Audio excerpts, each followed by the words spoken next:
Well, good afternoon or good morning, depending on where you're joining us from. I'm Jesse Jenkins, Assistant Professor at the Andlinger Center for Energy and the Environment and the Mechanical and Aerospace Engineering Department here at Princeton University. And excited to welcome all of you to join us today for a discussion on a new report that just was released this morning from my team at the Zero Carbon Energy System Research and Optimization Laboratory, or Zero Lab, on the impact of time-based energy attribute trading, the trading of time-based energy attribute certificates, or TEACs, and their ability to unlock 24/7 carbon-free electricity procurement by governments, corporate leaders, and institutions, and to potentially enable new forms of policy and compliance with future policies as well. I'm excited to have two respondents join us today as well, who are going to kick off remarks after responses to the report after I complete my remarks. We have Ben Gerber, who's the President and Chief Executive Officer of M-RETs. They're one of the leading attribute tracking companies in the world, and organizations that helps track environmental attributes like renewable energy certificates, and now work on time-based energy attributes as well. And we have Katrien Verwimp, founder and manager of Anunda, who has consulted on the design and implementation of time-based energy attribute credits in Europe and elsewhere, and so can provide some nitty-gritty details on what it actually takes to make some of this work in the real world. And we'll be responding to the report after I conclude a summary. So with that, I'm going to kick things off here and give a quick, roughly 20-minute overview of the key findings from our new report. And then we'll have the responses and then Q&A. And so as I go along here, please use the Q&A function in Zoom to submit any questions you might have. We'll have time to get to those at the end of the final 15 or 20 minutes of the hour here. All right, so at the top, I wanted to acknowledge our support, financial support for this project from Google Inc. As folks here may know, Google is a leading proponent of 24/7 carbon-free electricity procurement, and has been working around the world to build and support the infrastructure for 24/7 carbon-free procurement, including time-based energy attribute credits. And so they've supported our research previously on the system level impacts of 24/7 carbon-free electricity, and this new study looking at the potential role of time-based energy attributes. The next frontier in clean energy procurement is efforts to match buyers' electricity demand on an hour-by-hour basis, or 24/7, with carbon-free electricity generation, not just from anywhere, but particularly from within the same electricity grid region as the buyer's operation. This is known as 24/7 carbon-free electricity procurement. You'll see us abbreviate this as 24/7 CFE in these documents and elsewhere. This is the effort to make sure that every hour of consumption of electricity by a voluntary procurer of clean energy is matched by corresponding generation from within their grid region. And in last November, the Zero Lab released the first ever system level study of the impacts of this kind of 24/7 carbon-free electricity procurement on the outcomes for the electricity sector and the cost of procurement for participating customers. And so just to quickly summarize what we found in that previous study, we found that 24/7 carbon-free electricity procurement does incur an increase in the energy costs associated with voluntary clean energy procurement, particularly relative to the current practice of procuring 100% of annual volumetric consumption from renewable electricity. However, that higher cost does achieve greater impact. That includes promoting emissions reductions. 24/7 carbon-free electricity can actually eliminate the carbon dioxide emissions associated with a buyer's electricity consumption. That goes beyond the impact of procuring renewable energy to meet 100% of demand over the course of a year, because as renewable energy penetration grows, the times when we have the most renewable generation from variable sources like wind and solar are also the times when we have the lowest emissions rate on the grid.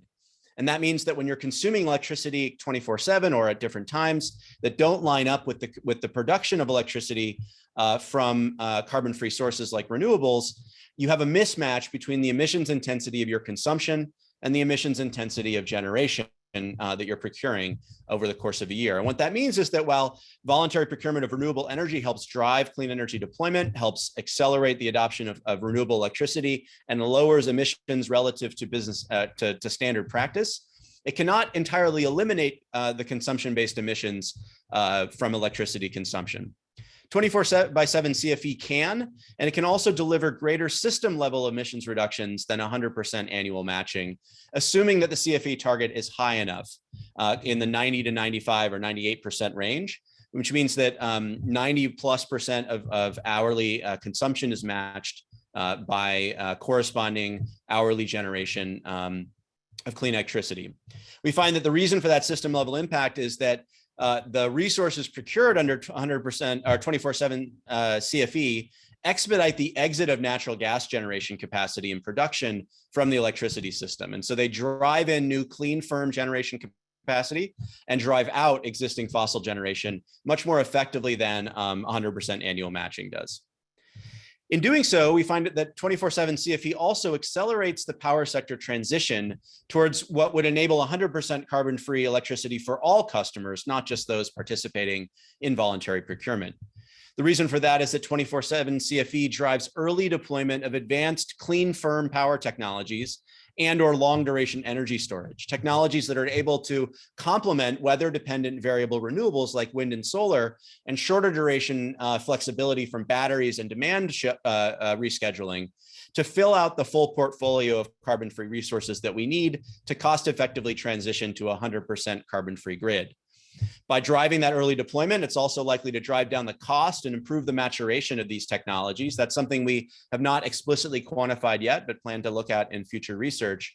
And that can help pave the way for society at large to follow the path to 100% carbon-free electricity.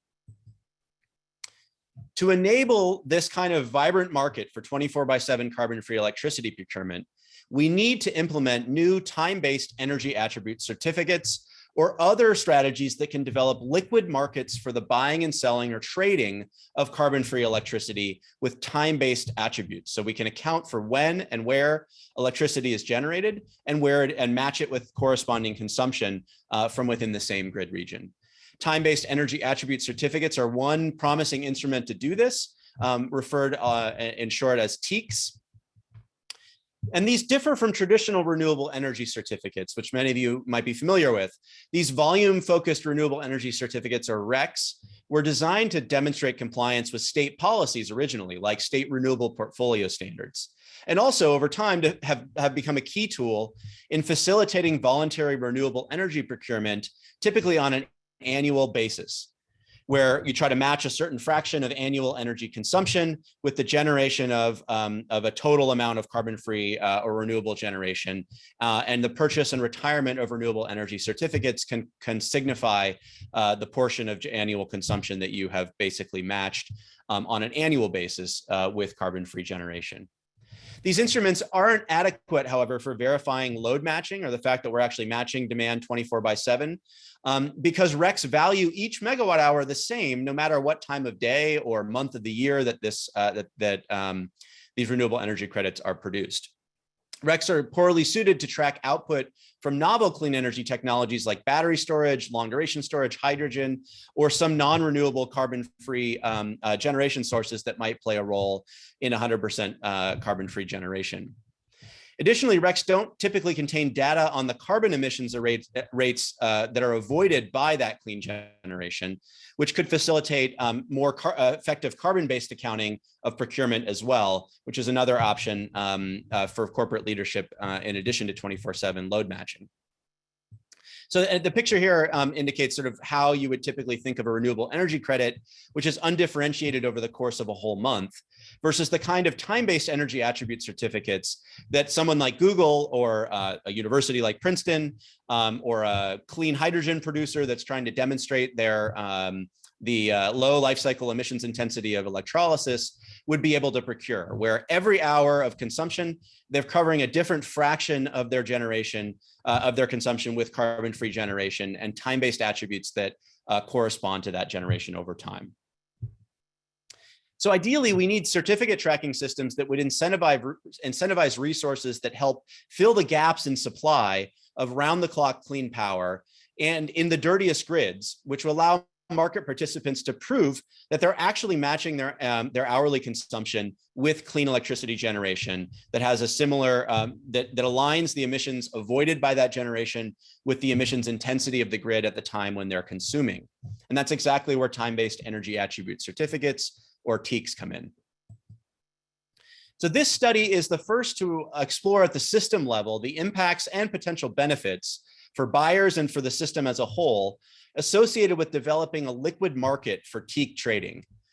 The possible benefits that we're trying to explore in this study include improving the economic efficiency, affordability, and accessibility of 24/7 carbon-free procurement, generating hourly price signals for these attributes, which can be used to incentivize clean energy investment and operation when and where it's needed the most and is most valuable, and helping 24/7 CFE participants hedge against uncertainties like forecast errors and how much generation or demand you might have, which is of course uncertain when you're dealing with weather-dependent factors like consumption of electricity or generation of wind and solar power.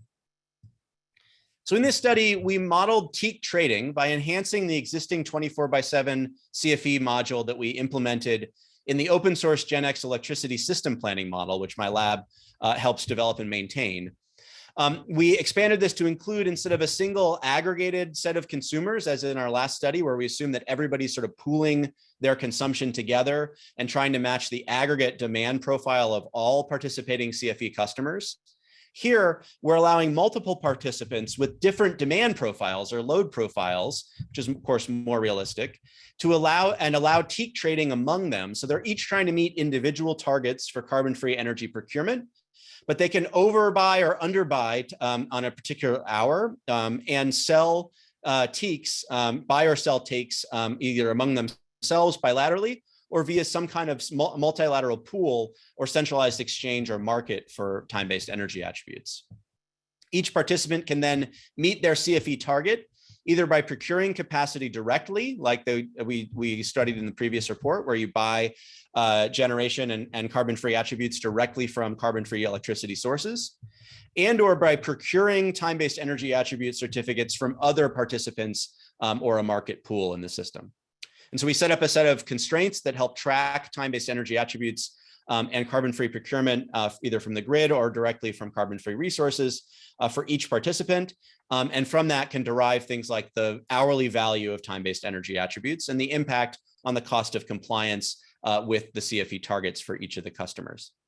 Now, I want to caveat that we've set up fairly carefully designed experiments here to qualitatively explore the directional benefits of these types of markets and explore and indicate why TEC trading could be beneficial. However, in the real world, there's all kinds of additional complicating factors. Particularly, there are many more different types of load profiles than we're able to include in this study. There are details around the transaction costs and processes for trading in these markets. And there's more uncertainty on both the seller and buyer side than we're able to capture in this kind of modeling. And so I want to say that the quantitative results in this study should be taken as examples of the directional or qualitative benefits of TEC trading, rather than precise, quantitative estimates of exactly the future benefits or savings. However, they do show us the clear directional impact and significance of time-based energy attribute trading in a variety of contexts. All right, so on to what we find.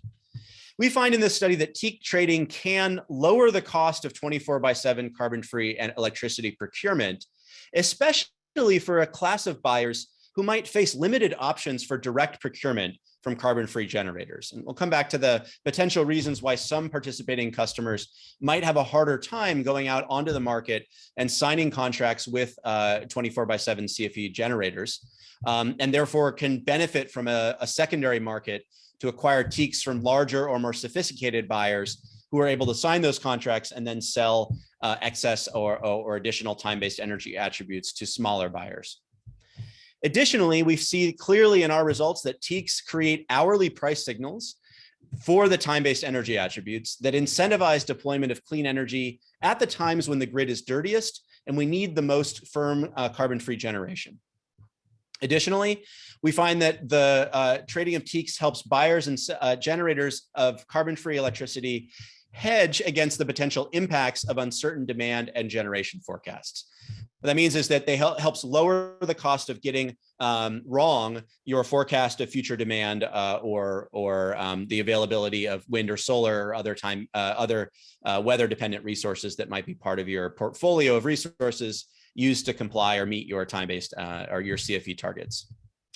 Additionally, we find that the value of teak trading increases as voluntary procurement goals approach higher and higher levels of carbon-free energy. So as you get closer to trying to match 100% of your hourly consumption with carbon-free generation, the value of time-based energy attribute trading increases steadily. And we interpret that as meaning that teaks can help buyers meet demand for that tricky last 10% or so of carbon-free generation that is particularly challenging to meet with wind, solar, and batteries alone.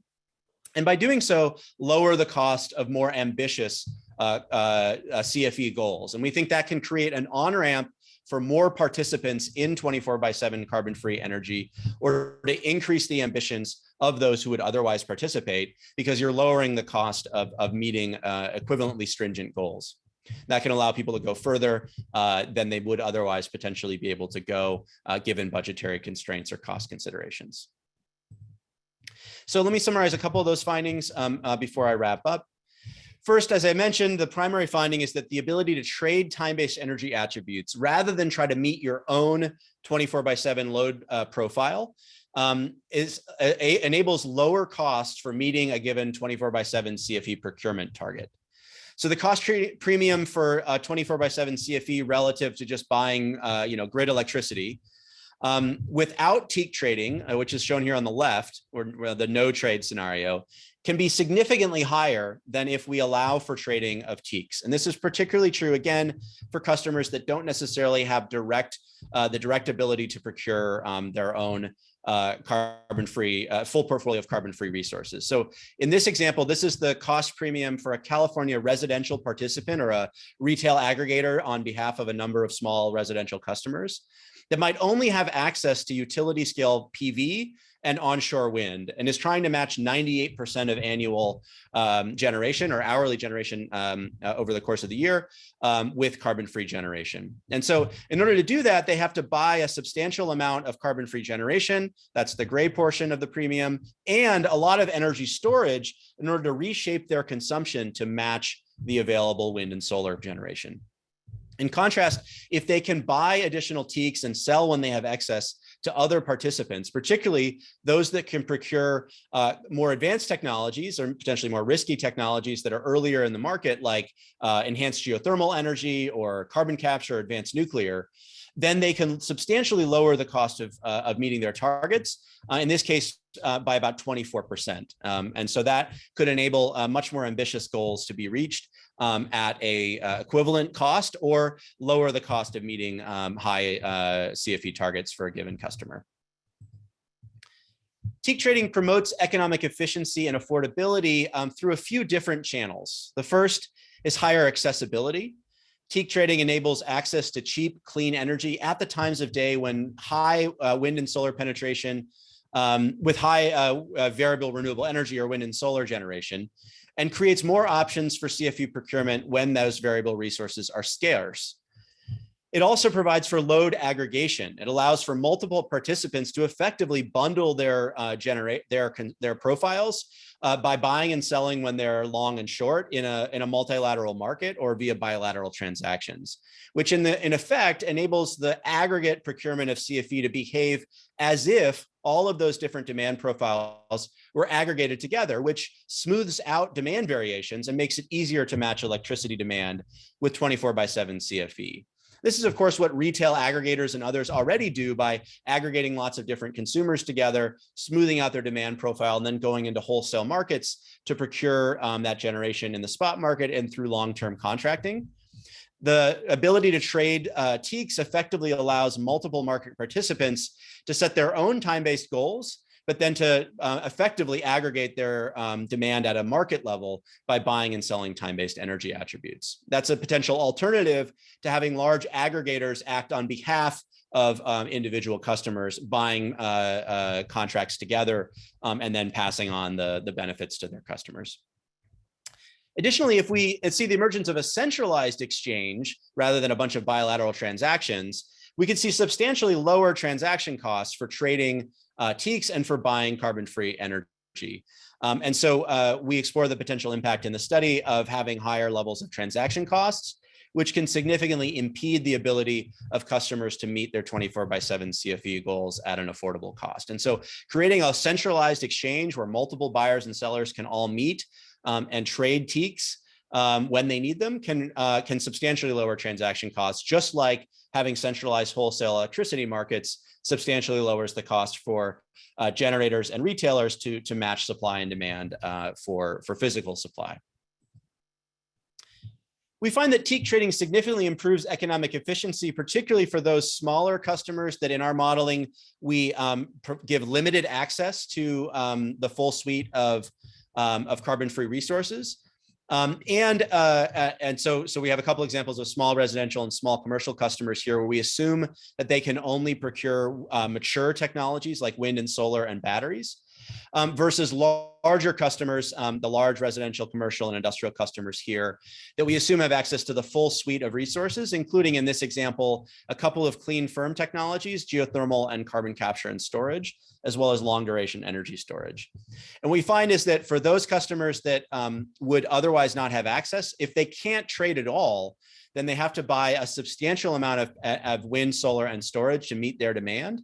And that raises the cost premium substantially. If they can trade, then they go about procuring about a third, they lower the cost again by about 24%, and a substantial amount of their procurement is via time-based energy attributes rather than direct procurement from wind or solar and storage portfolios.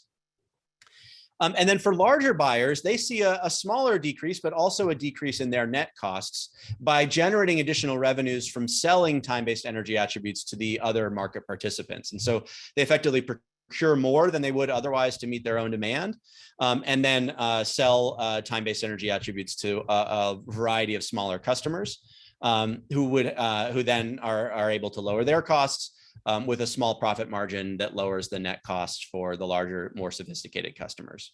So this is an example, just again, a carefully created experiment, but an example of the kinds of transactions that could occur that deliver net benefits for both buyer and seller, but particularly for those customers that might otherwise not have access to a full portfolio of 24/7 resources. In fact, we find that in a sensitivity case where we give no direct procurement options for smaller customers, they can meet the entirety of their 24/7 goals by procuring time-based energy attributes from other customers or through an exchange. And so that's the small buyer, no CFE access scenario there, where you can see that all of their cost premium is effectively buying teaks from other participants. So the purchase and trade of teaks can potentially provide a greater on-ramp for participants that would otherwise not have access to these resources, or just partial access to CFE supply. And we hypothesize there's a few likely reasons why potential participants on both the supply and the demand side might have difficulty contracting. The first is that a potential CFE buyer might have difficulty entering into really any power purchase agreement due to lack of resources, expertise, or credit ratings that you might find for a larger retailer or community choice aggregator, or a more sophisticated commercial and industrial customer that's used to signing these kinds of power purchase agreements. And so that alone can be a barrier for CFE procurement if you have to directly contract with individual generators. A potential CFE buyer also has limited risk appetite in many cases to consider newer clean energy technologies that are not bankable and haven't gone through the kind of vetting and may face technology or performance risks. This is an area where leaders like Google and others might be willing to take larger risks and contract with more nascent technologies to help drive them into the market. And then they can pass on additional access to teaks to other customers. And then, of course, the other case is that CFE buyers or suppliers often have limited information about the existence of potential counterparties. And of course, information has cost, right? So there's search costs, there's due diligence costs, there's transaction costs, and all of that can be lowered if you know that there is a liquid market for purchasing 24/7 time-based energy attributes, which can create greater accessibility for a broader range of participants. This is just a simple diagram of how that might work, where some CFE technologies cannot directly contract with participants but with another set of participants, they can. And then those participants B can sell on the time-based energy attributes to participants A. And this is exactly the setup that we explore in our modeling.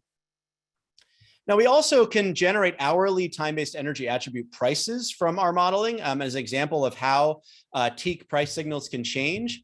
And what we find here, the price signals are shown on the heat map on the top.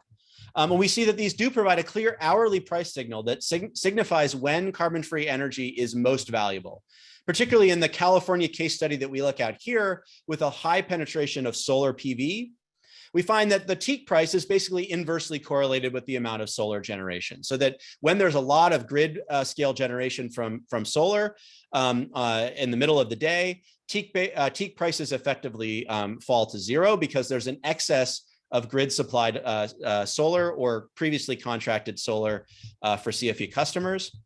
And when customers really need additional carbon-free generation is in the evening hours and overnight at times when solar availability is low. And we can see that in the time-based attribute pricing that we get out of the modeling.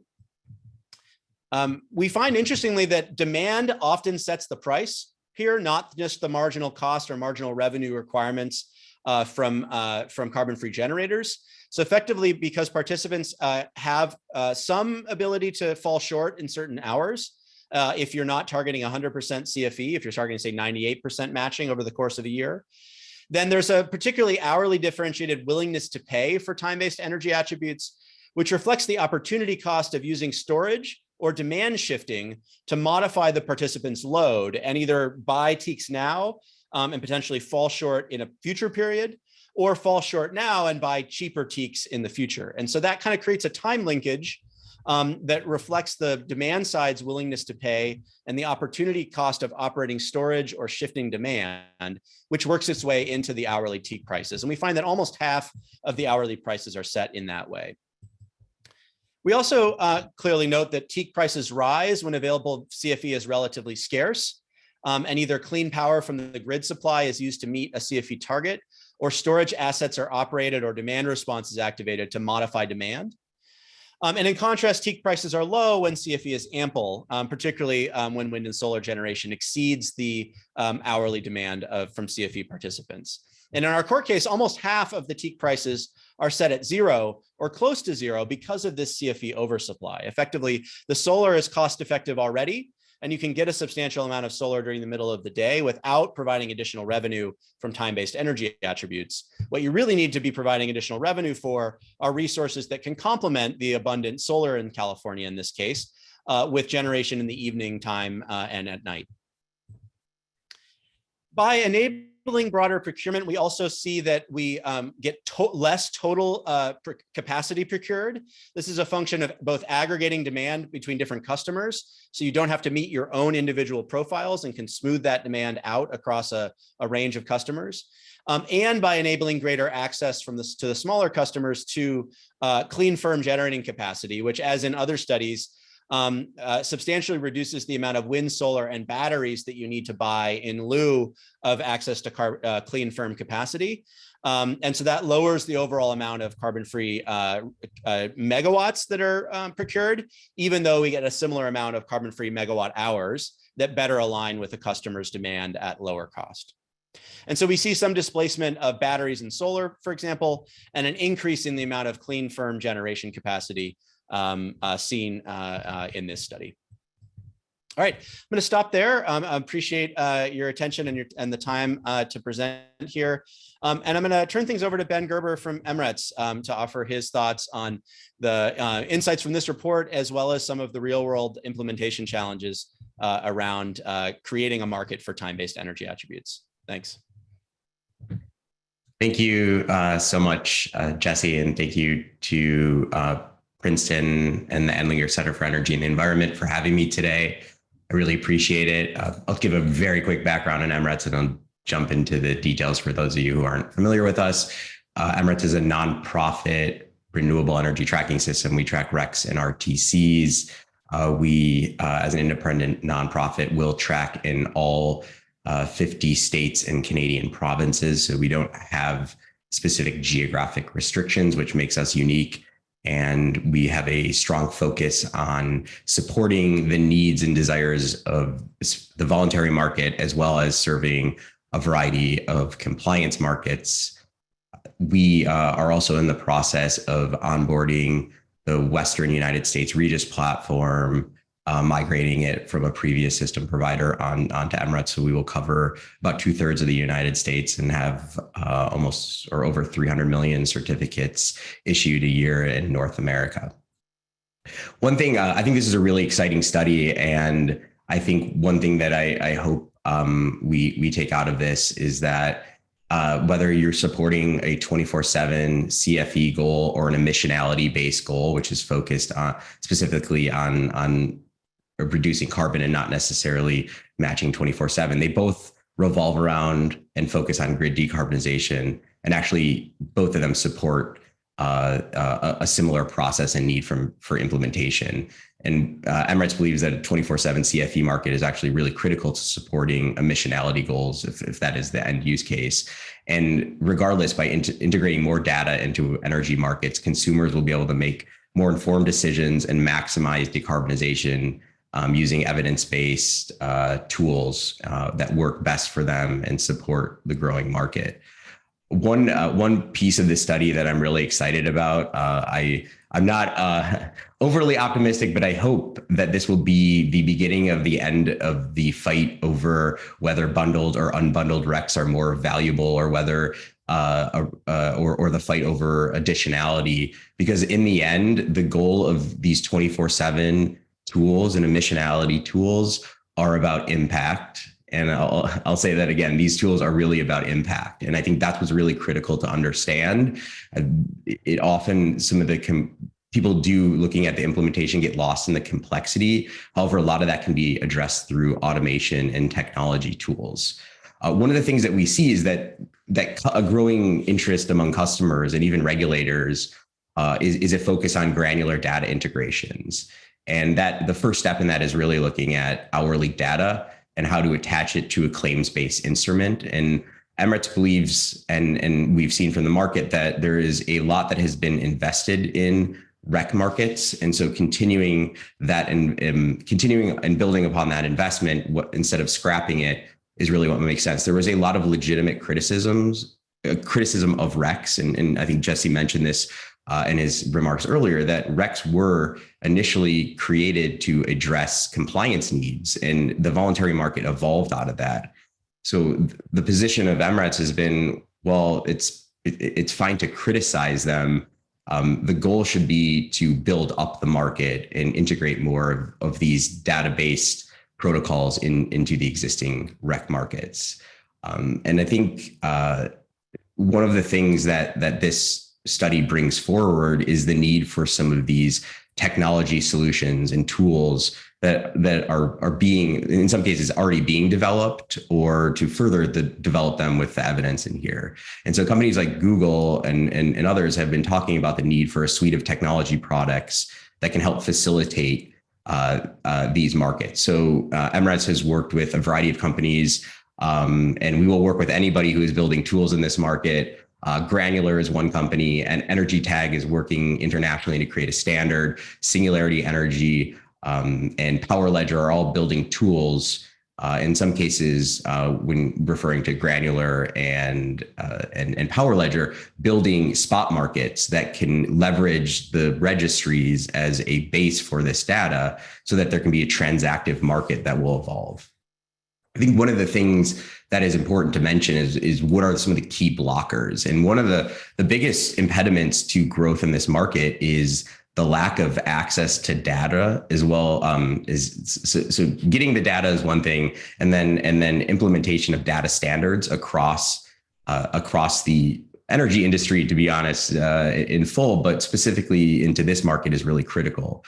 If this market is going to scale, it's going to require cooperation internationally among the different registries, as well as domestically within the multiple registries in the United States, because the sophistication that's required to automate this will only be possible if the data can be moved across multiple platforms in a seamless manner. And so what's exciting about hearing some of these a report like this to come out with evidence-based descriptions of what needs to happen is hopefully those solutions will further develop. And what this will eventually hopefully do is draw attention to utilities, customers, and regulators to move in this manner. If we don't see tools develop like transactive spot markets and data standards, I think it's going to be a lot harder for this market to scale in a way that's accessible to multiple customers. I think what's exciting about this market, and when M-RETs worked with Google to complete the first ever hourly REC transaction in a production system,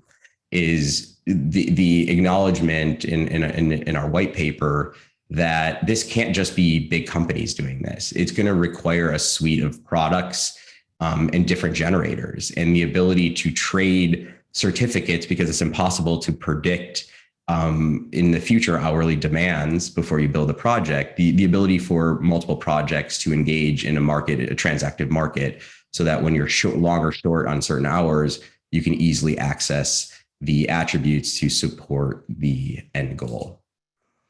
And where is the market today, I think, is an important question to really resolve. And it's evolving quickly. And you'll hear from Katrina what is happening in Europe, and what's happening in the US is it's still slow. I think the thing we've been pushing for on the registry front is more registries need to listen to what the voluntary market is doing. And I think we've seen, and that's hard. And I realize most of the registries were set up to specifically support compliance instruments, and that's fine. And we should still support those. However, the voluntary market and the private sector is really driving decarbonization right now, and it's moving faster than the pace of regulation. And so it's important that instead of the previous view is, well, we'll wait for customers to ask us and then maybe we'll develop things. We as an industry, and speaking on behalf of the registries, or at least specifically M-RETs, we need to build those tools in advance of the need. And that's why we developed we started receiving hourly data from MISO in 2019. We now also get hourly data from all our generators and SPP. And we have the ability to upload data in as little as 1 minute increments, although we still issue the certificates in megawatt hour quantities. We are in the process of moving our system over to a fractionalization based system. So the ability to transact down to the watt level by hour certificates. So issuing, buying and selling, and then the ultimate claiming down to that watt level will be critical. However, there are one of the main blockers left is data validation. One of the hardest things is looking at how we can validate data. The RTO data isn't perfect, but also to meet the needs of this market, distributed energy resources will also be an important tool.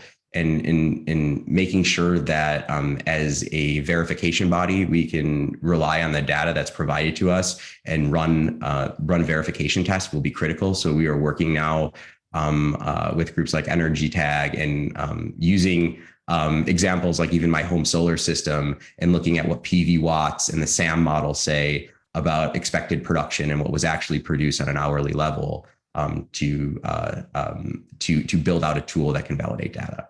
So with that, I'm going to turn it back to Jesse, who I think will introduce Katrine.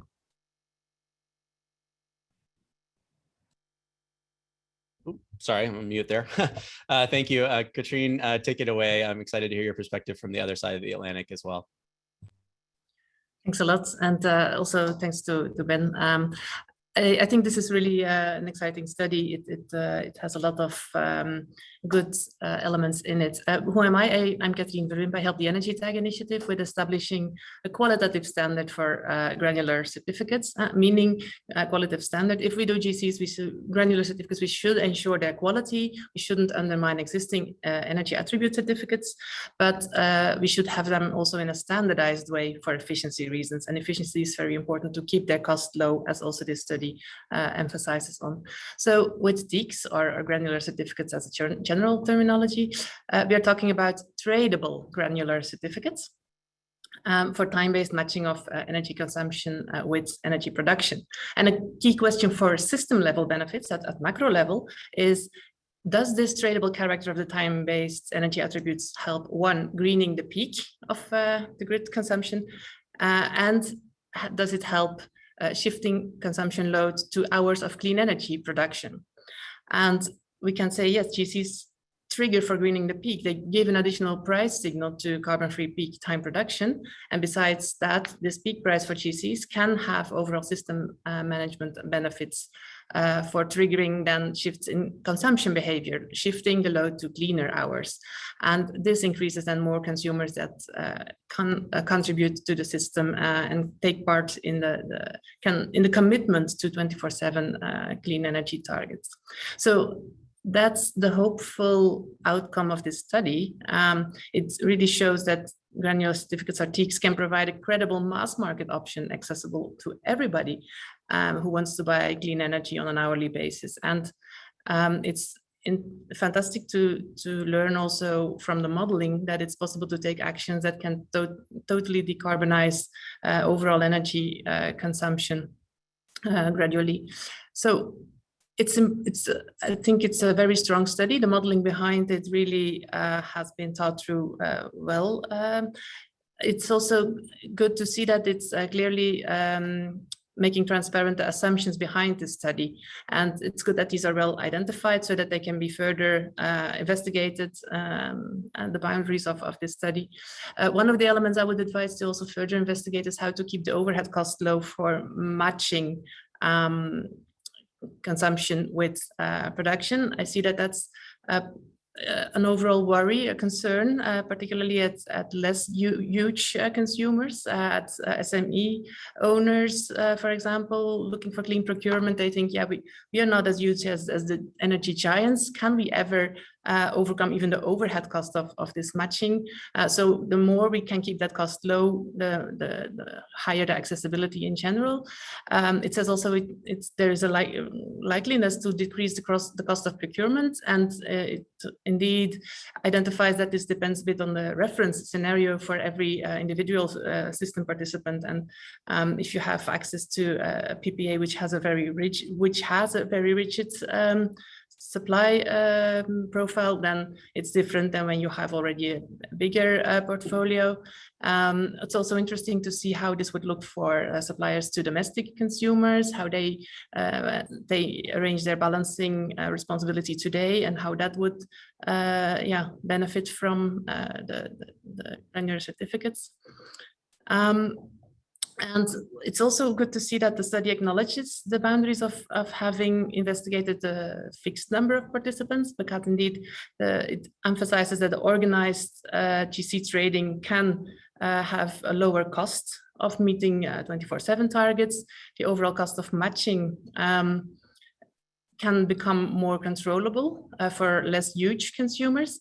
And then it's more likely that this increased number of participants can actually manifest, and that in itself has probably also a good impact on system level and load shifting, particularly when granular certificates would be traded as futures, although they have to be cancelled and matched ex post only after the actual consumption, but a lot of prediction will take place. And of course, in general, it's important to keep robust and standardized granular certificates to build and scale these markets. And it's fantastic that we can follow up on behalf of the EnergyTag initiative. Thanks for inviting me here. Congrats. Thank you so much. I appreciate it. And Ben, if you want to come back on camera too, we'll jump into our questions now. And I think there's a couple in here that would be great for you to tackle. I want to start with one that just come to our attention in the last couple of weeks as well, from Killian Daly. Asked, in the EU, there's a very worrying move from the Parliament to water down 24/7 criteria currently on the table for green hydrogen, or hydrogen produced from carbon-free electricity. They could potentially allow electrolyzers to run in the highest emission hours of the year, but still call themselves green. So he's asking how our research might inform that. And this is actually something that we've been tackling here as well. And so this is just another example of how creating the infrastructure to actually track and match consumption and supply in a granular time-based way can enable all kinds of other things that are at this stage very difficult to do, right? It's very difficult to determine precisely the carbon-free, the carbon emissions intensity of electrolysis connected to a broader grid with lots of buying and selling of electricity of all sorts across the region. If you have granular time-based energy attributes, that can be used to signify that somewhere out there, there's a generator in the same grid region as the electrolyzer that is producing exactly at the times that the electrolyzer is consuming, then you have an instrument that can easily be used to signify that this electrolyzer truly is producing carbon-free hydrogen, as opposed to consuming 24/7 or at, maximizing their capacity factor, which is what you'd want to do to produce the lowest cost hydrogen, and then buying, wind and solar whenever they happen to produce. And we've seen in our work that for industrial customers, that leads to higher emissions than you would think, and much higher than, zero carbon, which is where, we want green hydrogen to be. So we've actually, Wilson Ricks, a student in my lab, has actually used the constraints and the modeling setup that we've created for this study to look at this potential impact of electrolysis, and we hope to share the results of that soon. But suffice to say, this sort of hourly matching is really critical if we really want to maintain the integrity of low carbon or zero carbon hydrogen production. And that's probably the first of many cases where these sorts of credits could enable differing procurement strategies and different, policy related compliance strategies that, just the way RECs were critical for enabling all kinds of policies as well. I also want to say I was remiss at the outset for mentioning and thanking or acknowledging in particular Dr. Qingyu Xu, so lead author of this report, and did all the work to create the constraints and modeling for this study. Very pleased and happy to have been working with Qingyu. I should also note he's leaving us here at Zero Lab soon to take on a research faculty position at Tsinghua University, which is very well deserved. And I wanted to congratulate Qingyu for all of his great work on this study, and I'm sure the great work that he's going to do in the future as well. With that, let me jump to a question I think is probably best to direct to maybe you first, Ben, and then Katrine. The question from Jonathan Robb about what we need our ISOs or grid operators or states to do in terms of policies or data or procurement that could support the transition to this kind of 24/7 rather than annual focus, which is typically in the focus of state policy as well. So Ben, you have any thoughts there? Yeah, that's thank you for that question. And I almost want to blend it in with that question that Killian asked, which I think is important from as a data provider and as what we believe the registries will be the basis from which this market will develop with. And that is, it's kind of, for lack of a better descriptor, it's silly that a lot of the opposition is that this is too hard.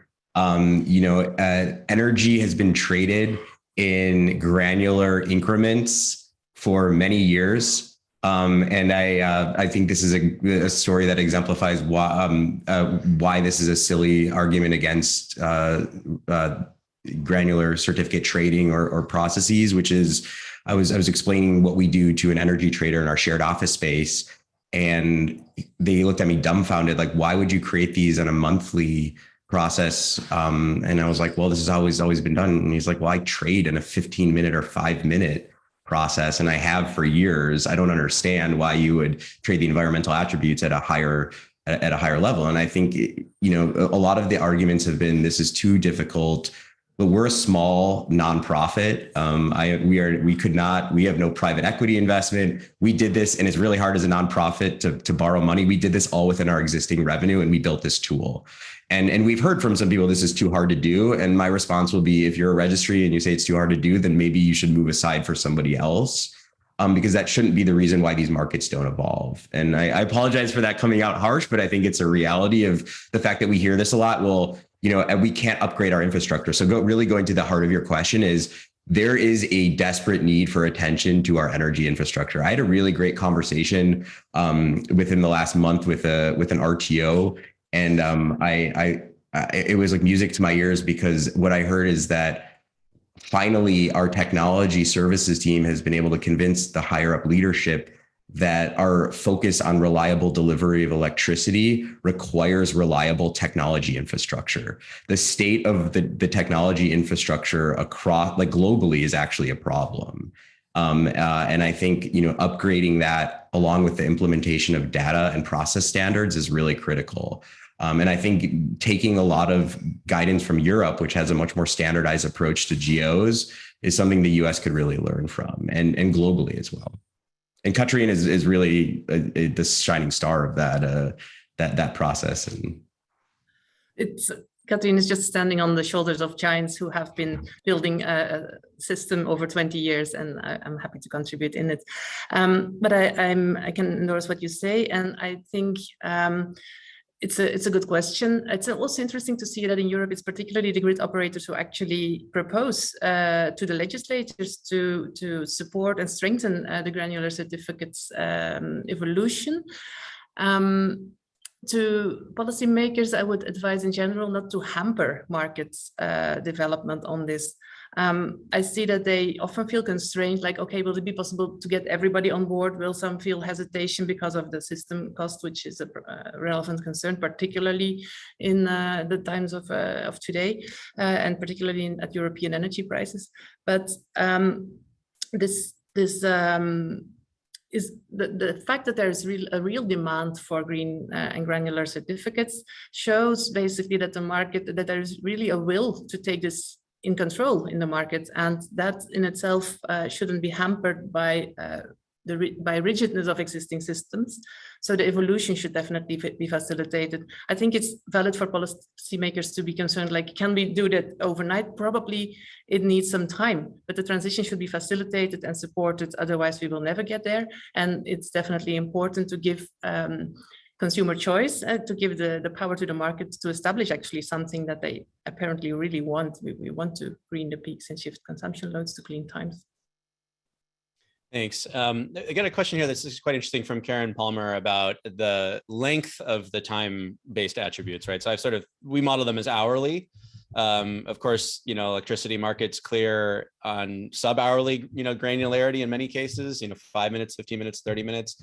But Karen actually asked, would less time aggregation spanning across longer periods of time, say like nighttime or middle of the night, evening hours, have any kind of important impact? Would that allow us to sort of thicken the market, create more participants and more liquidity if we're trying to match over a 4-hour period or a 6-hour period instead of an hourly period, particularly at the early stages of these markets where, where there are not a ton of participants. And so it's not a very, it's not always easy to find somebody who has an expertise on an hourly or sub-hourly basis. So I don't know if you have thoughts about that or things you've seen emerge. Should we be kind of starting at, we're going from annual, do we need to go all the way to hourly, or could we go to 6 hourly or something? And would that help us get off the ground? It's an interesting question.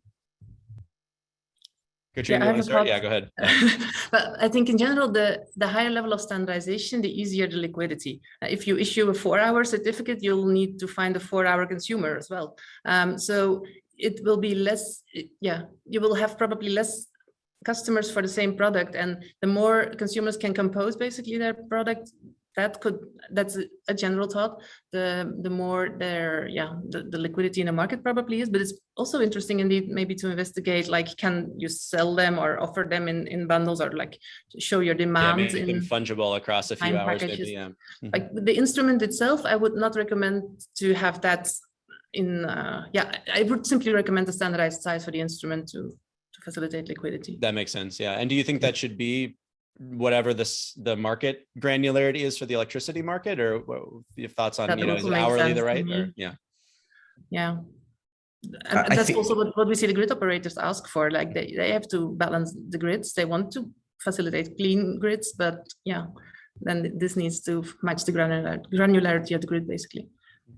So the concern that we have, and this is from the technology or software process, and it's been a lot of fun to work with software developers on this because they geek out on, getting into like the nitty gritty of data. But in the end, it's really just a decimal point, and it's figuring out what the market wants. So one of the reasons we've taken a slower approach, and I actually would like to and continue to push on, is getting an answer to these questions, Jesse, that you just asked. That's really for the market to dictate.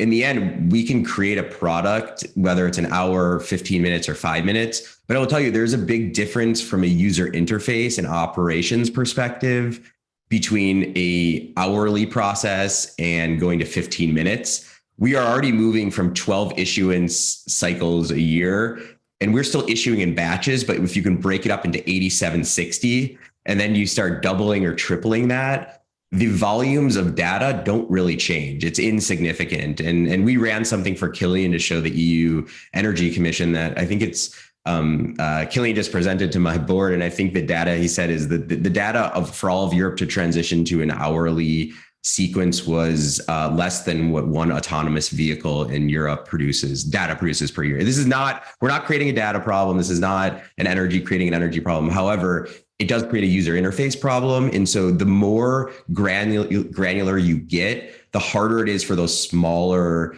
entrants into the market, unless there are cheap automation tools that can manage the complexity for them. And so if those come to market, then I think we can be a lot more flexible. But I like that question, and it doesn't come up often enough. Is like, what do the participants want, so that we can implement those solutions?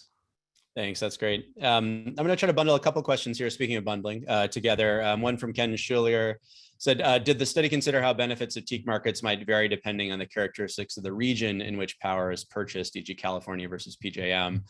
And then another question from Anonymous, if all I care about is maximizing the emissions reduction impact of my dollars, shouldn't I spend all my budget on a generic annual clean product?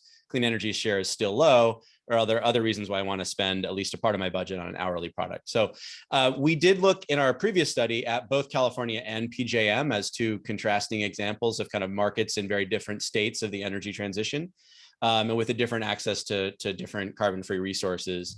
And what we did find is that the benefits of 24/7 carbon-free procurement generally, and therefore I'd probably also say the benefits of time-based attribute trading, are highest in markets with higher penetrations of variable renewable resources.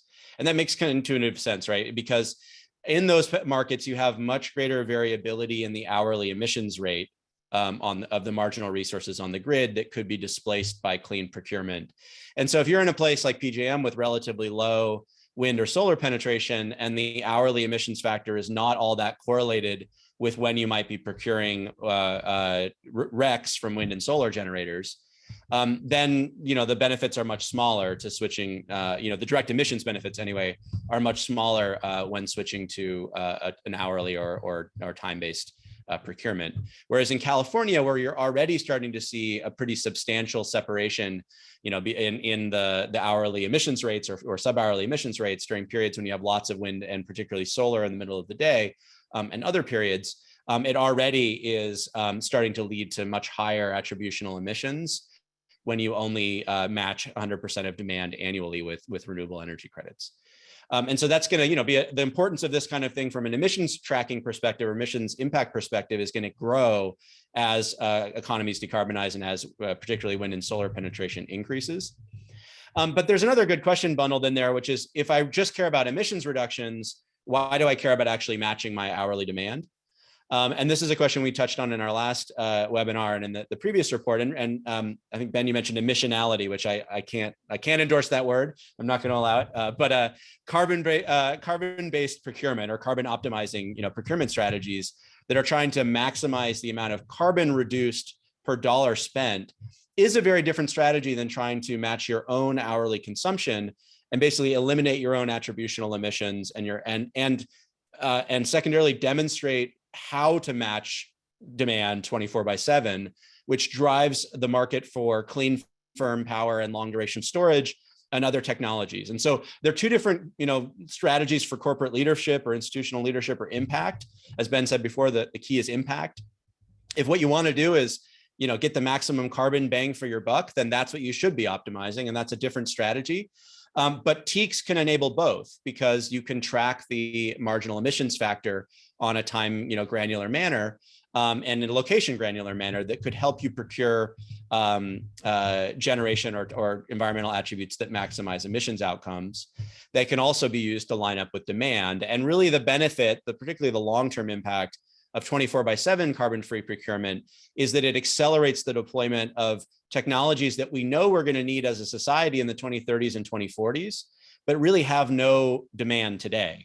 And if we don't deploy them today, whether that's advanced geothermal or advanced nuclear or metal air batteries or whatever other advanced technologies that are waiting in the wings, they won't be ready. They won't be mature, cost competitive, bankable assets that we need them to be for society as a whole to progress towards a carbon-free grid. And so what the people that are, and companies that are trying to do 24/7 CFE procurement are trying to do is not necessarily maximize emissions impacts now, but to drive the accelerated transformation of the electricity system by pulling forward the deployment of those carbon-free resources that we need in the future.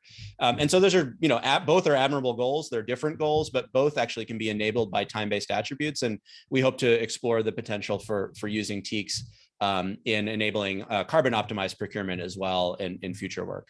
So both of those are great questions.